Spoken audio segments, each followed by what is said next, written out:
jërëjëf bokk internet yi ñu ngi leen di nuyu baax di leen siyaare di wax inna lillahi wa inna ilayhi raji'un tey fii ci Pikine naqar ak tiis la ñu yeewoo muy mbir mu doy waar nag Rama parce que souvent yi soo ko daan dégg da nga daan gégg ci nit ak xaritam wala nit ak dëkkandoom mais tey ñaar ñu bokk benn baay mag ji rey rakk ji c'est bizarre nga koy dégg mais lu jiitu mooy ñaanal ki dem yàlla yërëm ko yàlla xaare ko àjjana ñu toog ak ki nga xam ne nag yëfi bi muy am daanaka lu ci bari ci kanamam la amee ñu bokk ko masawu jaal ko li nu bokk mais bàyyi ko mu indi ay leeral parce que coow li bari na ak détails yi ku baax nuyu na la. ñoo ngi ziar bu wér. tur bi. Maroon booy Maroon. Maroon ki nu rey na la tudd.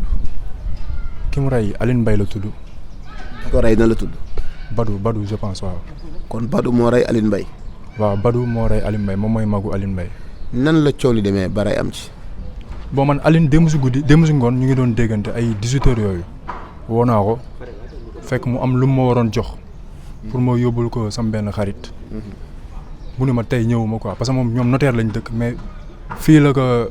la am place fii ci tali Rudis bi ñu déggante mu ne ma non tey ma xam ne kii dafa xaw a jage di quoi ma ne ko garaawul comme que da ngaa sonn bàyyi ba suba. yaa ngi dégg ma toog ba ay 19h dem sama kër yaay ñëw sama xarit bi ma waroon yóbbul bagage yi woo ma di jooy ma ne ko lan la mun ma Aline lañ rey ma ne ko comment se fait-il ça ma ne ko kii sànq ñu ngi doon déggante ay 18h yooyu mun ma waa ay timis la après man ma jaxasoo quoi. fekk toogoon naa guddi gi ak nu muy sedd yëpp man jug naa sol sama daal génn parce que dama ko jàppoon comme sam frère ndax magam bu jigéen bi nga xamante ne moom lañ doon jugé tey bokk ci ay affaire alima yi ñoom ñaar ñoo bokk ndey ak baay kooku magam bu jigéen boobu noonu moom mooy Aline moo si topp d'ailleurs man su ma xamee mag ji sax c'est grâce à elle yaa ngi dégg ma jugee foofu dem si kër gi gars yi nekk fa di jooy yëpp man mënu moon téye sama bopp quoi may naan lii nu mu mënee nekk nii lii gaaw na. sànq kii maa ngi déggante ak moom après même pas 2 heures de temps ñu woo ma ñu ne ma rey nañ ko fekk ba mu ñëwee ma fekk fa police ma laaj gars yi di def enquête fekk amoon na ku fa nekkoon kooku li mu jotee expliqué nag nee na Aline dafa doon jàpp quoi ndax dafa nekkoon nit koo xamante ni xale bu ndaw la 2006 la judd mais dafa gëm julli ak gëm diine mu doon jàpp di julli timis doomu baayam bi ko rey fekk ko ne ko yow fi ngay jàpp la mu ne ko fii laay jàppee ñoom ñaar ñu commencé di jàppante. bañ génne leen kër gi Badou nag ginnaaw ko dem génne paaka ñëw jamate ko. d'accord Badou ginnaaw ko jël paaka jamati ko ndax coow lu bees la wala dafa mën lu nekkoon seen diggante avant. bon man ci li ma yàgg dégg ci sërëm bi di wax problème mu doom baay la xam nga daanaka kër yu bari am na ci mais man damaa nekk nit koo xam ne damaa maanu parce que du ma dugg ci problème mu famille jàmbur da daan ñëw di wax naan Aline da daan jàppante kii lu bari ba saa waay da daan fooyee 1 2 3 mu génnee jaasi wala paaka. ñun dañ ko doon wax ne ko yow loo mën a seetaanee loolu te police nekk fi munoo dem nga boole kii dénoncé ko ndax kuy fooyee paaka ak jaasi moom ëllëg buy ñëw buy rey ni du ko tey xam nga loolu mu nekk loo xamante ni man yàgg naa ko xoox mais gis nga affaire yi ba muy am moom fekk ko fa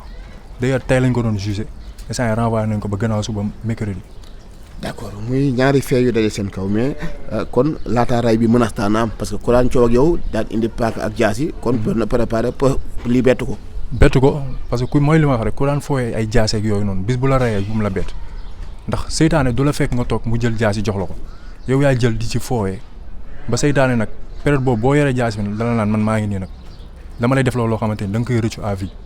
d'accord bi loolu amee ndax ki nga xam ne moom moo faat rakk ji dafa daw wala police da ko teg loxo. waaw ci li ma dégg dafa daw parce que dalal jàmm lañ ko jàppee moom dafa def li muy def ba pare taxawul parce que am na grand frère am boo xamante ni Khalifa. ñëw naa ko fekk ko muy jooy moom ni mu doon waxee xam naa ni kii bu ko gisoon da koy rey sur le sang mais li yàlla di def xëy na gàcce bu gudd bu gàtt moo ko gën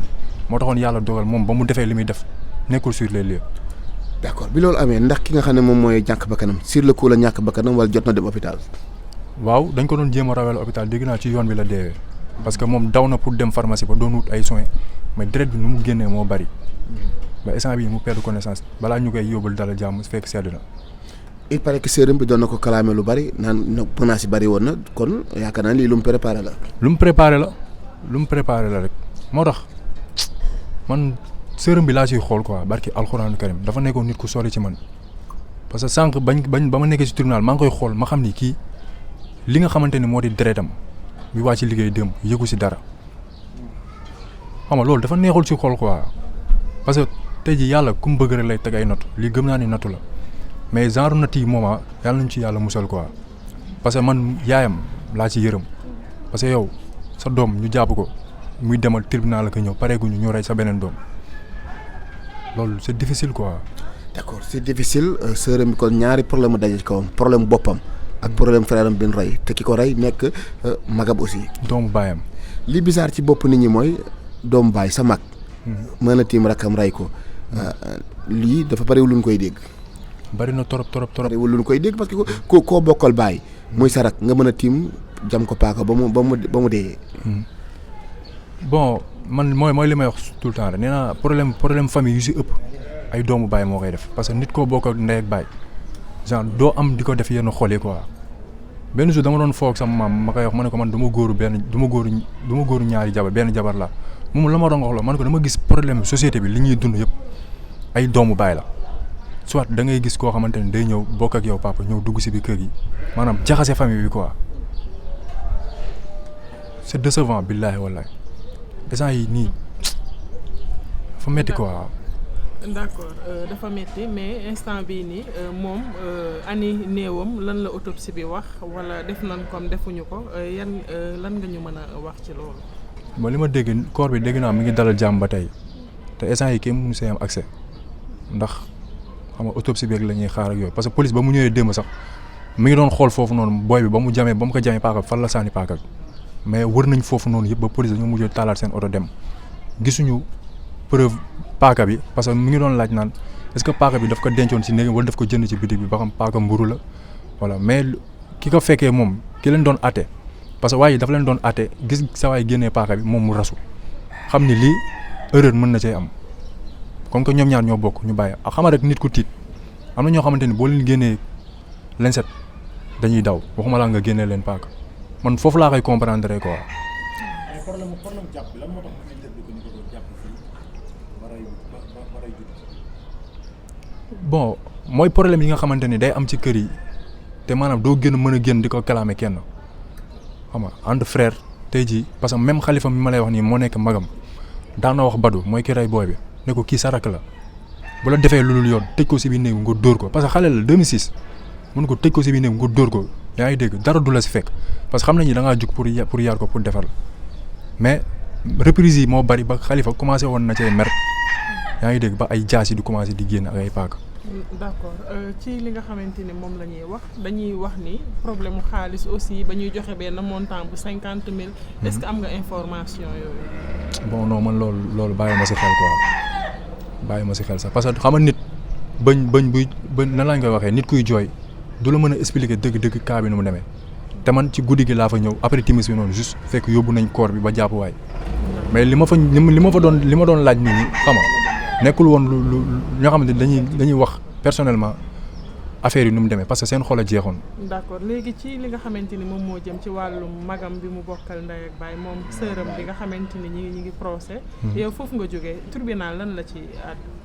bon tribunal tey parce que ñoom accusation yi ñu leen doon toppee dafa bari yaa ngi dégg mettre en danger de la vie d'autrui yaa ngi dégg réseau des malfaiteurs je pense xawma loolu la association des malfaiteurs mais man ni ma gisee avocat yi ni ñu ko défendre maanaam amuñu benn preuve buy wane ne parce que ñoom li ñu leen doon laaj mooy ba xam kii am na ku si dee wala am na ku si dee mais instant bii nii li procès bi wax parce que mënu ma wax tribunal bi foofu lépp li ñu fa wax. d'accord di fàttali ni mooy problème bi nga xamante ni dafa jóge ci affaire Alima Sipo. waaw moom aussi da doon jaay loolu la ñuy jàpp. waaw produit rek xam nga affaire jàmm la te yoon moo ngi def liggéey ba tey ndax joxe guñu verdict bi gannaaw suba la mënu ma see prononcer xam nga carrément quoi. d'accord ma ñëwaat ci problème mu meurtre bi parce que dafay problème bu sensible. lal ki nu rey lan la doon liggéey ak yan problème moo nekkoon seen diggante parce que fu jaasi dee génn rek yar amu fa boo bëggee yar sax rek doo génne leen lu dul jaasi ndax waa ji nit ku licite la wala nit ku ñàkk licite la wala tax parce que jaasi yaakaar naa ku normal du ko doxantoo. non waa ji nit ku lucide la parce que man daan naa dem ca kër ga foofu di ko fekk mais xam nga dama ko daan nuyu dugg lijjanti li may lijjanti génnaat mais je pense que ni mën naa ni haine bi mu am la ci booy bi la quoi parce que nit boo ko yéenee jàmm doo am xolu jël bant sax di ko dóor waxuma la ngay génnee jaasi di ko menacer parce que nit ku jël jaasi di la menacer pare na pour rey la en n'importe quelle circonstance. kii du faat ci lan la doon yëngu ci wàllu boutique nga ne lan la doon jaay. waaw parce que sërëm bi ñu jàpp nii booy bi dafa xam ni booy bi am na jom te amul ci lu mu jàpp moom moo ko arrangé place bii mu nekk ci Rudis moom sax sërëm bi avant muy ñëw ci centre commercial bi sërëm bi foofu la nekkoon mu jox ko place bi booy bi di góorgóorlu di defar ay dàll di góorgóorlu ma xam ni kii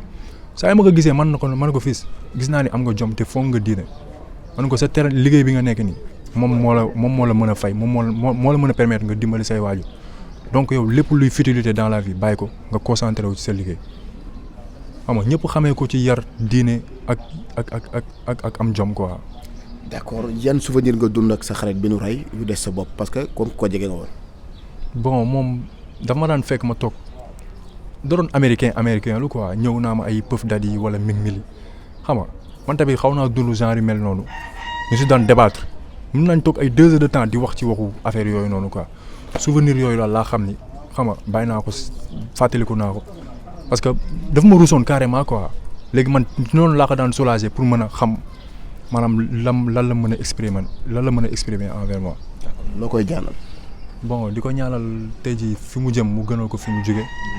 te aussi tamit ñu bàyyi xel que ni rey nit bakkan dafa fort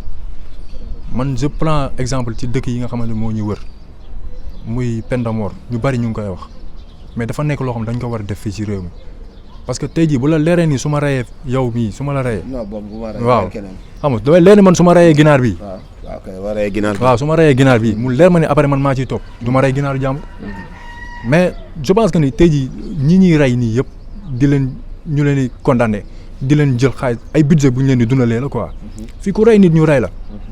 final solution bi day jeex